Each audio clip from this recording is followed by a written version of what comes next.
Hello all, welcome back to wonders of నందు. నేను మీ మంజును. ఈరోజు మన రెసిపీ వచ్చేసి చికెన్ కర్రీ. చికెన్ కర్రీ అందరికీ ఆల్మోస్ట్ తెలిసే ఉంటుంది కదా. నేను చెప్పే ఈ ప్రాసెస్లో చేయండి. చికెన్ కర్రీ నీచు వాసన రాకుండా గ్రేవీ మంచిగా ఉంటుంది. ముందుగా 1 కేజీ చికెన్ తీసుకొని దాన్ని శుభ్రంగా కడిగేసుకొని ఉప్పు, పసుపు, కారం వేసి మంచిగా కలుపుకొని హాఫ్ అన్ అవర్ నానబెట్టుకోండి. మీకు టైం లేకపోతే ఒక 15 మినిట్స్ అయినా నానబెట్టుకోండి. అప్పుడు ముక్కలకు ఉప్పు, కారం బాగా పట్టి టేస్టీగా ఉంటాయి. మీరు కనుక ఫస్ట్ టైం మన వీడియో చూస్తున్నట్లయితే లైక్ చేసి సబ్స్క్రైబ్ చేసుకోండి ఫ్రెండ్స్.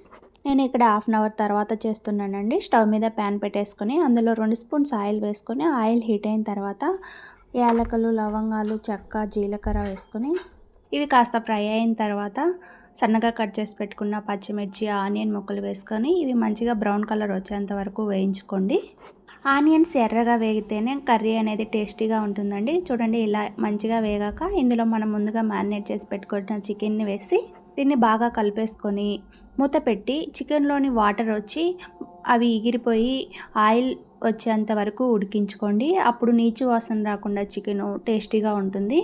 చూడండి, 6 మినిట్స్కి ఇలా చికెన్లోని వాటర్ అన్నీ వస్తాయి. ఈ వాటర్ అన్నీ ఇంకిపోవాలండి. ఇంకిపోయి ఆయిల్ బయటకు వస్తుంది. చూడండి, ఆయిల్ వచ్చింది కదా.